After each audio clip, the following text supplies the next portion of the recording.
بسم اللہ الرحمن الرحیم۔ حضرت یوسف علیہ السلام کی رہائی۔ پیارے پیارے اسلامی بھائیوں، جب خدا کو منظور ہوا کہ حضرت یوسف کو قید سے رہائی ملے تو اس کا سامان اس طرح کیا گیا کہ بادشاہ مصر نے ایک عجیب و غریب خواب دیکھا۔ اس نے دیکھا کہ 7 موٹی گائے دریائے نیل سے باہر نکلی، جن کے پیچھے 7 گائے اور بھی نکلی، لیکن بے نہایت دبلی پتلی تھیں۔ بادشاہ نے دیکھا کہ دبلی گایوں نے ان موٹی گایوں کو نگل لیا، لیکن اس کے باوجود ان کے پیٹ پچکے ہی رہے ہیں، دبلی ہی رہیں، اس لیے کہ ان کی بھوک بہت زیادہ تھی۔ اس کے علاوہ بادشاہ نے 7 دانے دار والیاں دیکھیں جو سبز اور ہری بھری تھیں۔ اس کے ساتھ اس نے 7 والیاں سوکھی ہوئی اور خشک دیکھیں۔ بادشاہ نے دیکھا کہ خشک والیاں سبز والیوں سے لپٹ گئی، یہاں تک کہ سبز والیوں کی سبزی باقی نہ رہی۔ بادشاہ جاگا تو بہت فکر مند اور غمگین ہوا۔ تمام جادوگروں اور کاہنوں کو بلایا اور اس نے اپنے خواب کی تعبیر پوچھی۔ کوئی بھی خواب کی تعبیر نہ کر سکا۔ سب نے کہا یہ تو خواب پریشاں ہے، یہ تو اڑتے سپنے ہیں، ایسے خوابوں کی تعبیر ہم نہیں کرتے۔ اچانک ساقی کو یوسف کی یاد آئی۔ اسے یاد آیا کہ کبھی اس نے بھی خواب دیکھا تھا، جس کی کتنی سچی تعبیر یوسف نے بیان کی تھی۔ اسے خیال آیا کہ اس نے یوسف سے کچھ وعدہ بھی کیا تھا۔ ساقی نے بادشاہ سے کہا، ان لوگوں کی باتیں بیکار اور لایانی ہیں۔ آپ کے خواب بے شک سچے ہیں اور یقیناً اس کی کوئی تعبیر بھی ہے۔ پھر اس نے اپنا سارا قصہ بادشاہ سے بیان کیا کہ اس نے کس طرح قید خانے میں خواب دیکھا تھا، جس کی صحیح تعبیر یوسف نے بیان کی تھی۔ بادشاہ نے کہا، یوسف کون ہے؟ اس کے حالات بیان کرو۔ ساقی نے کہا، جہاں پناہ میں زیادہ تو نہیں جانتا، مگر اتنا سمجھتا ہوں کہ بے کریم زادہ ہے اور ابراہیم کی اولاد میں سے ہے۔ اسے صورت بھی ملی ہے اور سیرت بھی۔ عزیز نے اپنی عورت کے کہنے سے قید کر رکھا ہے۔ بادشاہ نے کہا، قید خانے جاؤ اور پہلے خواب کی تعبیر معلوم کرو۔ ساقی قید خانے پہنچا اور کہا، بادشاہ نے ایک عجیب و غریب خواب دیکھا ہے، تم اس کی تعبیر بیان کرو تاکہ بادشاہ تمہارے رتبے و قیمت کو سمجھ جائے اور تمہیں قید سے رہائی بھی حاصل ہو۔ پھر اس نے بادشاہ کا خواب حضرت یوسف سے بیان کیا۔ حضرت یوسف نے اپنی الہامی زبان سے فرمایا، 7 موٹی گایوں اور 7 سبز والیوں سے مراد 7 ایسے برس ہیں جن میں ملک میں بڑی خوشحالی آئے گی، بارش ہوگی، کھیتی کو ترقی ہوگی، لوگ آسودہ اور خوشحال ہو جائیں گے۔ اور 7 دبلی گایوں اور 7 سوکھی والیوں سے مراد ایسے 7 سال ہیں جو ان 7 برسوں کے بعد آئیں گے، اور ان سالوں میں سخت قحط پڑے گا، لوگ فاقوں سے دوچار ہوں گے، لوگوں کی کھیتیاں تباہ ہوں گی اور ان کا جینا دوبھر ہو جائے گا۔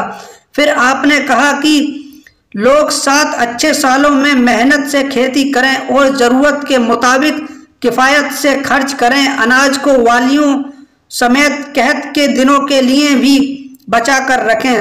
قحط کا زمانہ گزرنے کے بعد پھر دن پھریں گے، بارش ہوگی اور لوگ آسودہ اور خوشحال ہو جائیں گے۔ ساقی نے جب قید خانے سے لوٹ کر بادشاہ سے اس کے خواب کی تعبیر بیان کی تو بادشاہ کو یقین ہو گیا کہ یہ اس کے خواب کی سچی تعبیر ہے اور کاہنوں اور نجومیوں کی باتیں سراسر غلط ہیں۔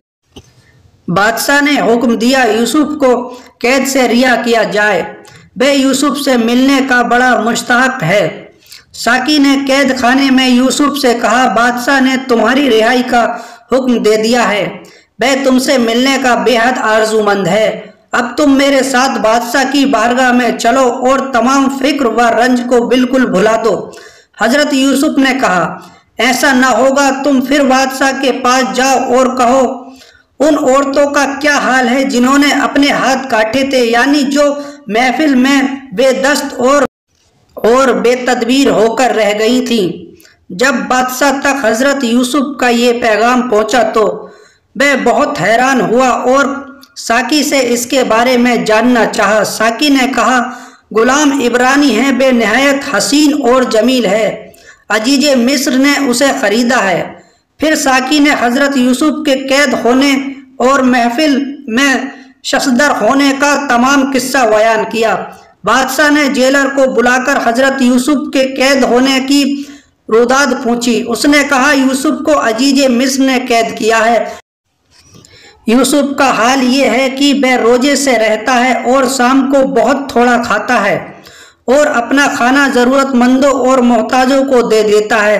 پھر بادشاہ نے عزیز مصر کو بلایا اور حضرت یوسف کے بارے میں پوچھا۔ اس نے کہا میں نے اس غلام کو خرید کر اپنا بیٹا بنا لیا تھا، لیکن اس سے بڑی خیانت ہوئی ہے، اس لیے اسے قید کی سزا دی گئی ہے۔ بادشاہ نے پھر ساقی کو بھیجا اور یوسف کو بلایا، لیکن انہوں نے پھر انکار کر دیا اور کہا میں تو اسی وقت باہر آ سکتا ہوں جبکہ ان عورتوں سے میرا حال پوچھا جائے اور عزیز مصر کو بھی صحیح حقیقت معلوم ہو جائے اور اس کا شبہ دور ہو۔ بادشاہ نہایت حیران ہوا۔ اس نے ان عورتوں کو حاضر کرایا جو زلیخا کی مجلس میں شریک ہوئی تھی۔ اس نے ان سے یوسف اور زلیخا کا حال پوچھا۔ وہ بولی خدا کی پناہ، ہم نے تو یوسف میں کوئی برائی نہیں دیکھی۔ پھر زلیخا کو بھی طلب کیا گیا۔ اس نے کہا اب جب بات یہاں تک پہنچ گئی ہے تو میں سچی بات نہیں چھپاؤں گی۔ حقیقت یہ ہے کہ میں نے ہی یوسف کو اپنی طرف مائل کرنا چاہا تھا، قصور میرا ہے، وہ اپنے کردار کا سچا ہے۔ اس تحقیقات کے بعد حضرت یوسف نے فرمایا تحقیق کرانے سے میری غرض صرف یہ تھی کہ میری بے گناہی ظاہر ہو جائے اور عزیز مصر بھی جان لے کہ میں نے اس کی امانت میں کوئی خیانت نہیں کی۔ جب معاملہ روشن ہو گیا اور حضرت یوسف علیہ السلام کی پاک بازی سورج کی طرح ظاہر ہو گئی اور ان کو بادشاہ کی رہائی کا پیغام پہنچا تو انہوں نے قیدیوں کو دعائیں خیر دی اور قید خانے سے باہر آئے اور قید خانے کے دروازے پر لکھا جس کا عربی ترجمہ یہ ہے حاجہ اکبر الاحیاء و بیت الاحزان و سماۃ الادائے، یہ قبر ہے زندوں کی اور گھر ہے غموں کا اور گھر ہے دشمنوں کے خوش ہونے کا۔ اس کے بعد غسل کیا اور لباس بدلے اور بادشاہ کے خاص گھوڑے پر سوار ہو کر دربار میں پہنچے۔ جب آپ پر بادشاہ کی اور ارکان دولت کی نظر پڑی تو سب بے اختیار ہو کر بول پڑے یہ مکرم روح ہے یا مجسم فرشتہ یا انسان، ایسا شخص تو نہ کسی نے دیکھا ہوگا نہ سنا ہوگا۔ بادشاہ نے آپ کو ایک اچھے اور مناسب مکان میں ٹھہرایا اور گفتگو کی۔ بادشاہ نے آپ کو ہر طرح کی خوبیاں اور کمالوں سے آراستہ پایا۔ پھر کہا میرے خواب کی تعبیر میرے سامنے بیان کرو۔ آپ نے واسطہ کے خواب کی تعبیر بادشاہ کے سامنے بیان کی۔ بادشاہ نے کہا اگرچہ میرے خواب عجیب و غریب ہیں لیکن تمہاری تعبیر عجیب تر ہے۔ اب یہ بتاؤ قحط سالی کی مصیبت سے رعایا کو کیسے بچایا جائے؟ حضرت یوسف نے فرمایا ملک کے تمام حکیموں کو حکم دو کہ بے مصر کی تمام کسانوں کو تاکید کریں کہ میں بے کھیتی کے کام میں ہرگز سستی نہ کریں اور اپنی پیداوار سے غلہ والیوں کے ساتھ تحت کے زمانے کے لیے جمع کریں۔ غلہ کام میں بس اتنا ہی لائیں جتنا کہ کم سے کم ضرورت ہو۔ بادشاہ فکر مند ہوا اس مشکل کام کی نگرانی کی ذمہ داری کس کو سونپی جائے؟ وہ کون شخص ہو سکتا ہے جو اس عجیب منصوبے کو انجام دے سکے؟ حضرت یوسف نے فرمایا فکر مند نہ ہو، یہ کام میرے سپرد کیجیے، میں نگراں ہوں، ذمہ داری کو پوری طرح انجام دوں گا۔ بادشاہ نے خوشی سے یہ تجویز قبول کر لی اور حضرت یوسف کو ملک کے تمام خزانوں اور ذرائع وسائل پر قبضہ دے دیا۔ عزیز مصر کے مرنے کے بعد حضرت یوسف مختار کل ہو گئے۔ حضرت یوسف نے ایک لمبا چوڑا مکان ایسا تلاش کیا جس کی زمین میں نمی نہیں تھی اور جس کی ہوا بھی مناسب تھی۔ ایک عمارت بہت ہی اونچی اور چوڑی تعمیر کرائی، آمین مقرر کیے گئے۔ محصول 7 برس تک جمع کیا گیا، وقت کے گزرتے دیر نہیں لگتی، خوشحالی کے 7 سال گزر گئے، تنگی کا زمانہ آیا۔ حضرت یوسف پیٹ بھر کھانا نہ کھاتے تھے تاکہ بھوکے لوگوں کی یاد باقی رہے۔